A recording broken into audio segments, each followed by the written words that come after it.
안녕하십니까. 저는 수좌 국어학원에서 대원고등학교 2학년을 담당하고 있는 김가온 강사라고 합니다.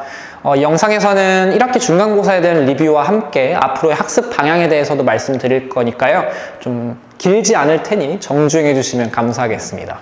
바로 총평을 먼저 말씀드릴 텐데요. 총 28개의 문제가 출제되었는데 그 안에서 이번에 시험 범위가 좀 많았습니다. 현대시 4개, 고전시 8개, 현대소설 2개, 고전시나 1개 굉장히 많았죠. 그래서 좀 학습 부담이 있었던 시험이기도 하다라는 거. 그리고 그 안에서 이번 시험에서는 역시나 대원고에서 전통적으로 출제하는 어휘 문제와 자료 해석 문제도 출제되었습니다. 이따 간략하게 한번 볼 거고요.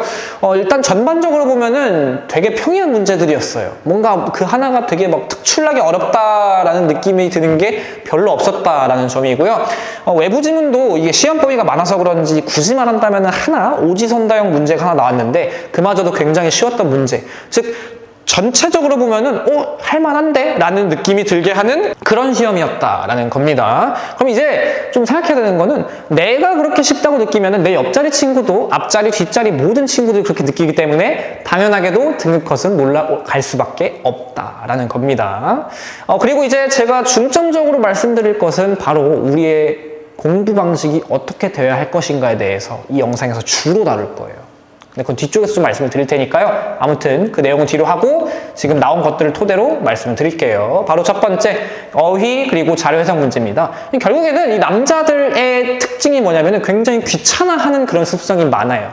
특히 이제 이 자료 해석 문제가 그런데요. 사실 어휘 문제는 되게 쉬웠어요. 여기 난이도를 보시면은 그 안에 들어간 단어들이 뭐 빈축 정도를 제외하고서는 사실상 좀 할만하다? 심지어 문제 푸는데 큰 문제가 없었다라는 것 정도가 될 텐데 자료 해석 문제는 우리가 접하기에 굉장히 까다로운 것들이 있죠. 이번 시험 24번 문제 선생님 질문에 모두 올바르게 답한 사람은 이라고 했던 거. 일단 이 문제는 여러분들이 1학년 때도 이런 문제 있었던 것 같은데 라는 생각을 하셔야 됩니다. 선생님의 질문이 있고 이렇게 답안이 5개가 있을 때 이 5개의 답안에 대해서 맞게끔 한 거, 이러한 문제를 저는 자료 해석 문제라고 얘기를 하는데요. 그러니까 여러분들이 꼭 항상 명심하셔야 되는 건 이걸 알고도 틀리는 친구들이 있어요. 부탁인데 이 영상 보는 친구, 우리 학원 친구가 아니라고 하더라도 여기 기록을 하세요. 간단하게. 그렇게 하면 틀릴 일이 없는데 우리 귀찮음의 종족인 남자들은 어떻게 하냐면은 머리로 굴립니다. 막 여기서 O, X, O, O 그러다 이제 하나가 헷갈리게 가는 거죠. 그래서 바로 그냥 틀리게 되는 거. 실수 유발의 의도가 들어있었던 문제였습니다. 바로 두 번째가 되겠습니다. 외부 지문? 아까 한 문제 나왔다고 했던 거? 사실상 아니다. 왠지 보여드리겠습니다. 우리 그 어저 네일이야라고 하는 황진이 기생의 작품, 그것과 가장 정서가 비슷한 걸 골라라. 나머지 4개 선지가 너무 뻔했어요. 결국에는 임에 대한 그리움과 안타까움 그런 거잖아요. 답이 바로 1번으로 나온다 라는 문제였습니다. 그래서 사실상 외부 지문도 아닌 문제였다라는 거고요. 바로 세 번째입니다. 나머지는 그럼 어떻게 나왔냐라는 거. 객관식과 서답형을 막론하고 나머지는 어떻게 나왔냐. 선지를 읽고 본문과 대응해 판단하는 과정에 대한 능력을 평가하는 시험이었습니다. 아까 초반에도 똑같이 보여드렸죠. 어떻게 하는지 지금부터 제가 부탁을 해드릴 텐데 시험지 한번 꺼내주시면 되겠습니다. 딱 한 문제만 볼 거예요. 딱 한 문제. 그나마 100점 높고 여러분들이 이게 뭐지? 라고 생각했을 만한 문제를 하나 말씀을 드릴 텐데요. 이상의 거울이라는 작품에서 보기를 통해서 출제한 2번 문제입니다. 2번 문제. 질문이 지금 좀 잘렸는데 시험지를 같이 보시면서 본문은 여러분들이 시험지에서 보시면 됩니다. 가를 감상한 내용으로 가장 적절한 것은? 이라고 물어봤습니다. 아마 답도 아실 테니까요. 그냥 왜 그게 답인지 그리고 안 되는 건 왜 안 되는지를 지금 한번 생각해 보시면 좋을 것 같아요. 제가 궁극적으로 말하고 싶은 게 결국에는 이 판단력에 대한 것이라고 말씀을 드렸잖아요. 그러한 판단력을 기르는 게 우리 대원고 학생들이 해야 하는 최우선적인 겁니다. 답이 이제 2번인데요. 그럼 안 되는 선지 2가지랑 왜 안 될지 한번 생각해 볼게요. 지금 밑줄이 있잖아요. 요 4번, 5번 선지를 가지고만 우리가 한번 생각해 보는 겁니다. 안 된다면은 왜 안 되는 건지에 대해서. 잠깐 멈추고 한번 생각해 본 다음에 제가 말씀드리는 걸 한번 잘 이해하려고 노력해 보세요. 시작하겠습니다.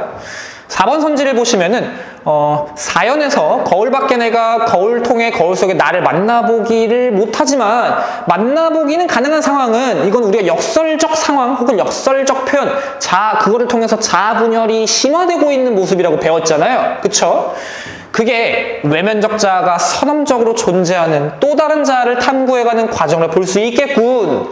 그럼 결국에는 우리가 배운 거는 사연 속에서 방금 말씀드렸다시피 그치 역설법을 통해서 자아 분열이 심화되는 거야. 우리가 이제 여기서 판단력이 작동해야 된다는 겁니다. 어떤 판단력? 이게 지금 이 밑줄 친 것에 대한 의미가 맞는가? 근데 이제 여러분들은 소위 말해서 뇌피셜로 접근을 합니다. 뭐 그런 거 같아, 아닌 거 같아. 그냥 뭔가 어떤 근거가 없어요. 찾으셨나요? 보기에서? 보기에서 뭐라고 하죠? 밑줄을 쳐놨습니다. 비슷한 데서 한번 시험지에서 찾아주세요. 제가 읽어보겠습니다.